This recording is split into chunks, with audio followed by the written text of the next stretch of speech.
प्रिये शान्तपावनमचिन्त्यवैभवम् तं नरं वपुषि कुञ्जरं मुखे मन्महे किमपुकिन्तिलं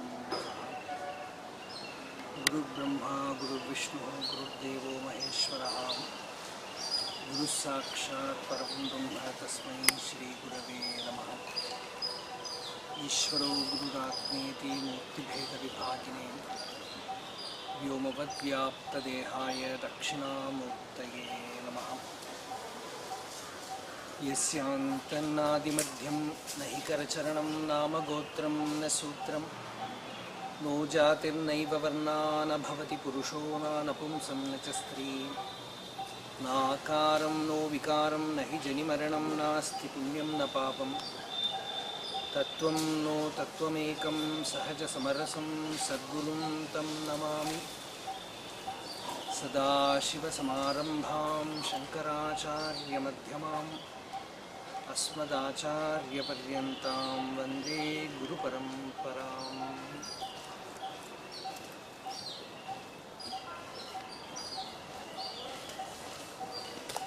वेदैः सर्वाणि कर्माणि अफलपरतया वर्णितानीति बुद्ध्वा तानि त्वय्यर्पितान्येव हि समनुचरन् यानि नैष्कर्म्यमीश मा भूद्वेदैर्निषिद्धे कुहचिदपि मनः कर्म वाचां प्रवृत्तिः दुर्वर्जं चेदवाप्तं तदपि परतरे अर्पये चित्प्रकाशे।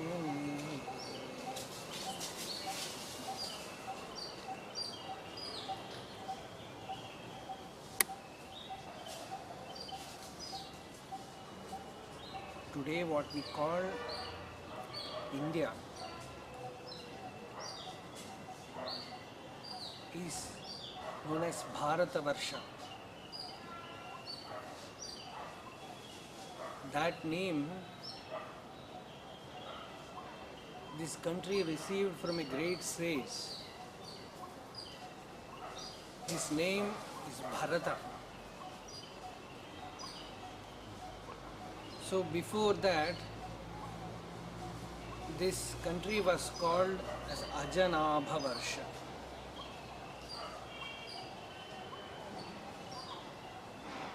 This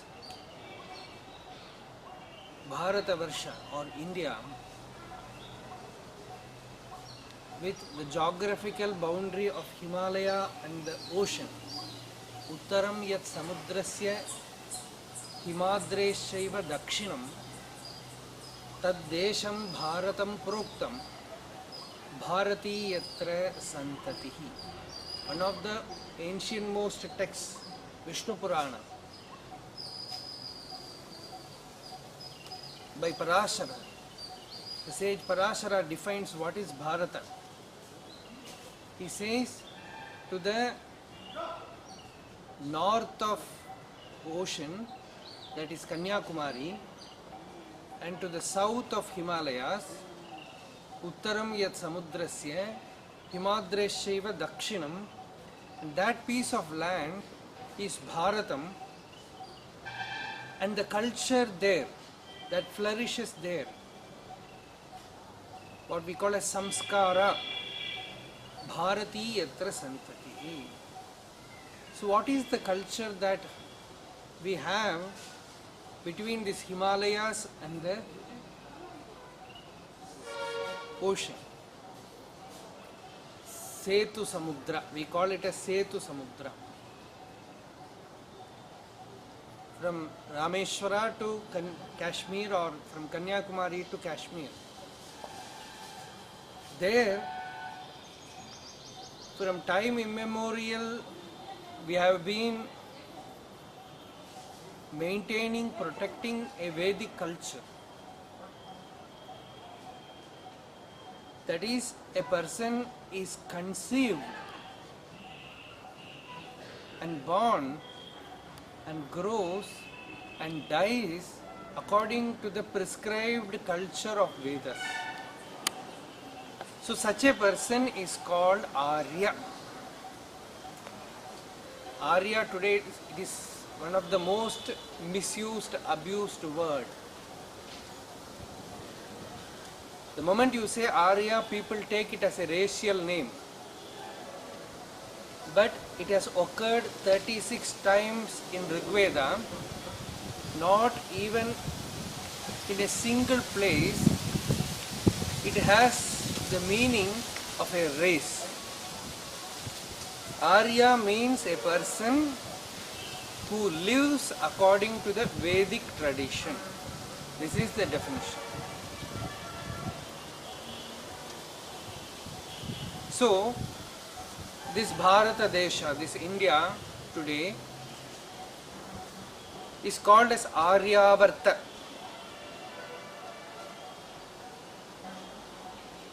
The nation where Aryas, those who follow Vedas, live. So, now coming back to our subject. This Arya culture, now they are called as Hindus, but actually they are only Vaidikas. They follow the Vedas as the supreme authority, unquestionable.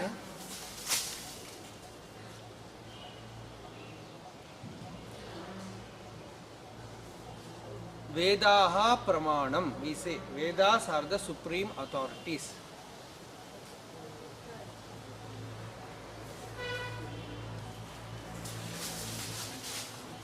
Vedo Akhila Dharma Moolam. Veda is the source, the origin, the supreme authority on conduct and this. It also reveals the supreme knowledge of Brahman. So it is the supreme authority on how to live in the world, have a virtuous life, and also how to attain the ultimate realization. Both are there in the Vedas. When we say dharma, Shankaracharya gives the definition in his commentary on Bhagavad Gita. He says, Yes sakshad abhyudaya nishreyasa hetuhu sadharma. The word dharma means that which gives you that knowledge with which you can live a peaceful life here, a noble life here, and also can attain the supreme realization.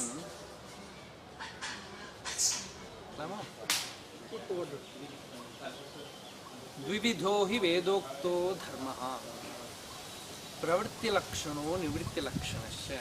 Shankaracharya says in his Gita Bhashya, this Vedic dharma, Vedic way of life, they are of twofold. Dvividho hi vedokto dharmaha. One is pravritti lakshano dharma. That is, that knowledge which helps a person to live in the world, to lead a noble householder's life. That is pravritti dharma. But that is not simply a worldly life. It is a life in the world based on higher values. To attain the supreme realization is the purpose of leading a disciplined, orderly, worldly life, performing all the rituals prescribed by the Karma Kanda Veda Bhaga. That is Pravritti Lakshana Dharma. And it leads you to the purification of mind, and when the mind is sufficiently purified, you attain sufficient, when you attain sufficient purity of mind, you become qualified enough to know the ultimate reality, or the thirst to know it slowly blossoms within you. So that is Nivritti Lakshana Dharma. Then one person inquires about the ultimate truth. So these two makes that word dharma. It contains both and disciplined orderly life here and a life which demands complete renunciation of everything that is worldly, and which aims only the ultimate knowledge. Both are there in Vedas. So, this Vedic Dharma flourished in this land, Bharatavarsha. And here,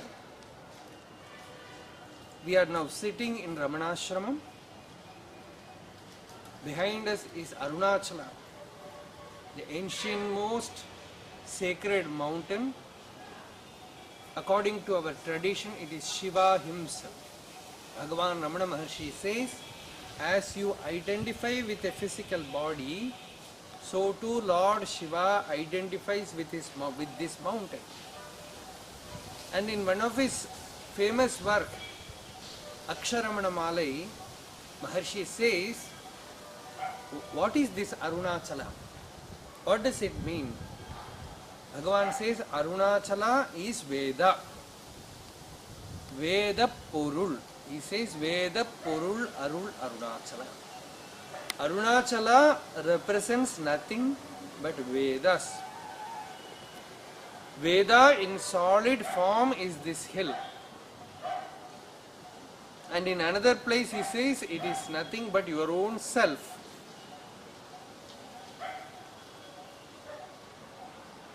So, Arunachala, we are sitting in Arunachala. This is one of the oldest of Tirtha Kshetras, sacred spots in India. Here there was a great Vedic tradition. And now, again there is an attempt to continue that Vedic tradition, because Vedas means Karma Kanda, Upasana Kanda and Jnana Kanda. This Karma Kanda Veda Bhaga, we have Vedas are 4. First of all, we say what Veda means. It means Shabda Brahma. It is the primordial expression of sound. Chatvari Vak Parimita Padani. The Veda says that sound has 4 planes of existence. Para, Pashyanti, Madhyama and Vaikhari. That is Chatvari means 4. Chatvari Vak Parimita Padani. Para, Pashyanti, Madhyama, Vaikhari. These are 4 planes. And that Para is that profound silence which is the source for everything that manifests. It is the unmanifest form of that Nada Brahma, that sound. And then Pashyanti is the first emergence of an idea. Then Madhyama means it has formed as an idea. Then Vaikhari means it is produced in the form of a sound. So these Vedic mantras were revealed to the sages. Usually the Veda itself says when we speak a language, we use only the 4th portion. That is the most grossest part of sound to express some worldly idea. But only in the Vedic mantras, all the 4 planes are touched. That is why when you hear a Vedic mantra, something deep is stirred within. Because they are not mere sounds. They are the expression of the self. It is what we call as Akasha Ganga, that sacred Ganga which directly falls from the heavens. Like that, these Vedic mantras, when they were revealed to the sages, they were revealed in such a way without losing even a little bit of what the source contains.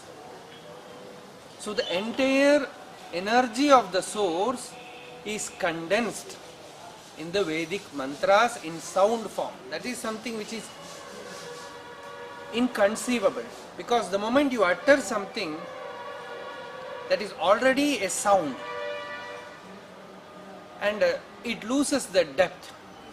In Bhagavan Ramana Maharshi, in Ramana's life, there are many incidents when somebody will come and ask him some question regarding the highest, but he will not answer. He will simply sit. Minutes will pass, and after a few minutes, if the person is not ripe enough to receive that silence, he will ask, Swami, I was asking, but you did not reply. Then the sage will say, I was constantly giving you reply, answering your questions, but you did not receive. You did not understand. Brumaha khalu tvam tu na vijanasi. This is one of the oldest proclamation of a sage. The same thing. I was Brumaha khalu means I was telling, but you did not receive. So that is emanating the silence of the self directly without using any sound. But the Vedic mantras, what they do, they express the sound without losing the profundity of that silence. Silence is some word that we try to express. The nature of the self, the nature of the divine. The entire four planes are there in the sound. Each sound of the mantra is impregnated with paravak, pashyanti vak, madhyama vak, and that vaikhari vak. That vaikhari is the grossest, para is the subtlemost, and pashyanti is, and madhyama are in between. And when some sound is expressed, it expresses the entire range into which it can extend. So that is what Veda mantras are. They were not composed by a sage. A sage did not write a mantra as a poet will do. Those mantras were revealed to the sages. See, in Ramanashram, we have the purest form of Vedānta Jnana. As the Upanishadic sages had, so too Bhagavan Ramana Maharshi revealed the most ancient form of Upanishadic wisdom in the most simplest way. But here we also continue the Vedic tradition of worshipping Bhagavan with Veda mantras, and every day in the morning and evening we have Vedic chanting. We usually do those mantras which everybody knows, those Brahmins knows usually. In the morning we have the Upanishad Parayana, then Purusha Sukta, Shri Sukta, Durga Sukta. In the evening we have Rudram Chamakam, again Purusha Suktam, then Bhagavan's Upadesha Sara. So every day, morning and evening, these Veda mantras reverberate in ashram. This has started right from Bhagavan Ramana Maharshi's time. And he is a sage who has gone beyond all the prescribed rituals. Yet, when the Brahmins used to come and chant mantras, he used to sit absorbed in samadhi. Many of Maharshi's direct disciples, they have told there were times when after this Vedic chanting is over, he will be so still like a statue, that you have to blow a conch in his ears to wake him up from that profound state of samadhi. So these Vedic mantras, Bhagavan himself said in many places that these mantras have the power more than the external meaning. See, if you translate it to English, sometimes many of the meaning that you get from translation will be very shallow, because what they say is not important. What they contain in themselves is more important. That is what we call a spota. that all that Sahityakaras, those who do research in language, they have thought about it much. They have asked the question, why the same thing when a sage utters is so powerful, and the same thing when some ordinary person expresses, there is no power in it.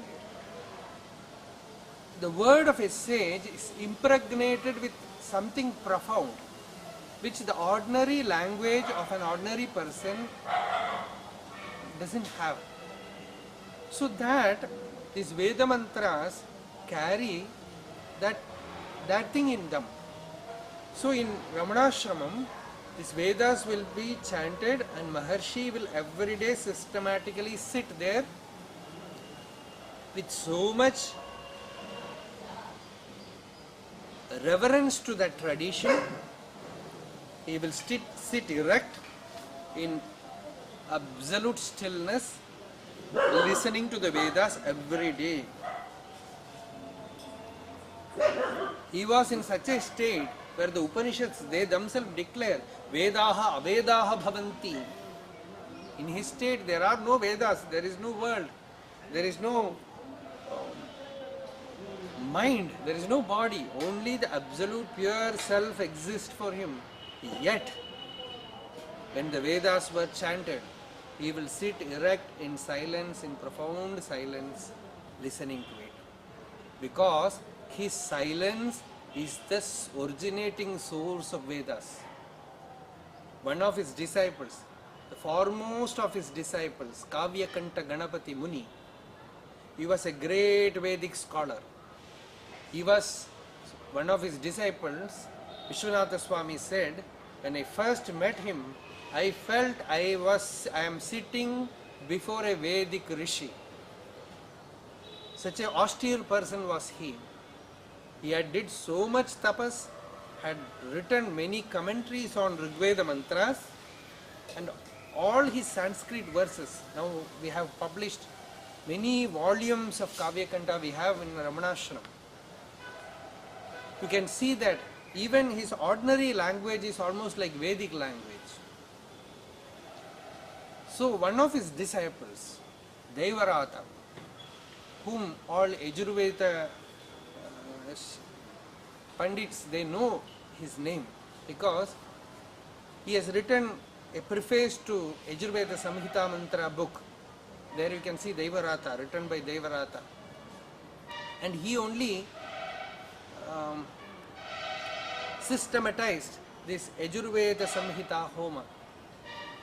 This Devarata is a disciple of Kavyakanta Ganapati Muni, and he was a great devotee of Bhagavan Ramana Maharshi. He has asked many questions in Ramana Gita. He also appears in Ramana Gita.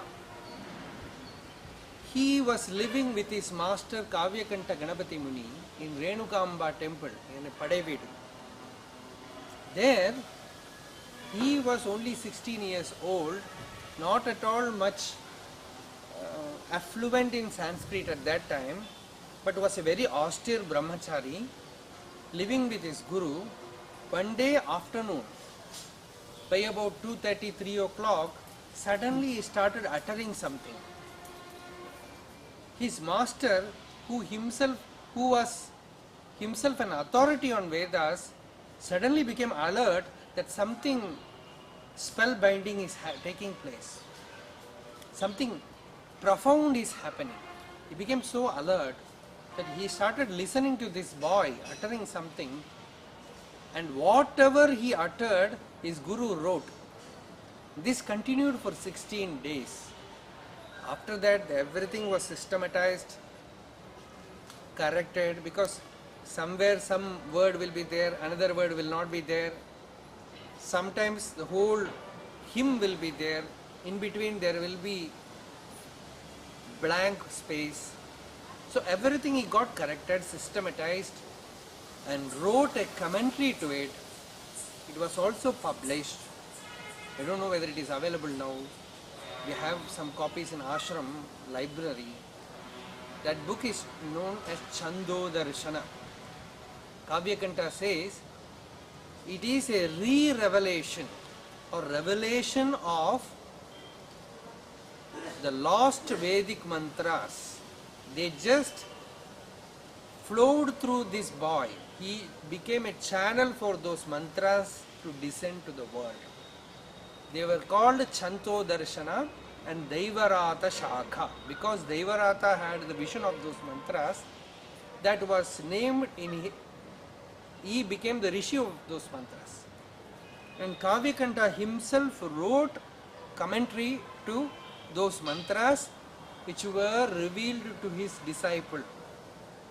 It is available in book form.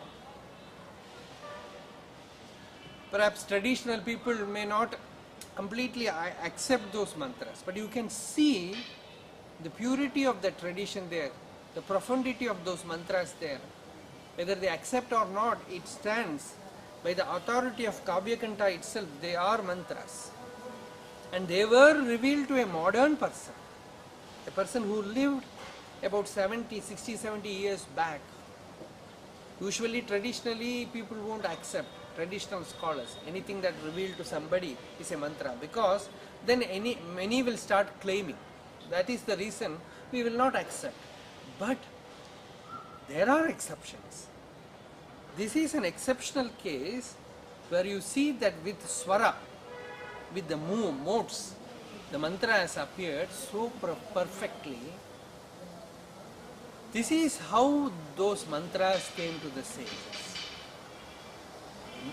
Mantra, Namadheya, Abhidha, these are all Vedic terminologies. The mantra contains the Karma Kanda, Upasana Kanda and Jnana Kanda. Karma Kanda, they are used for what we call rituals now. Ritual also means a person's daily discipline. It also means some yaga or yajna conducted with the confluence of many Brahmins. So that is the first portion. And the second portion is slowly you traverse from the field of action to the ultimate.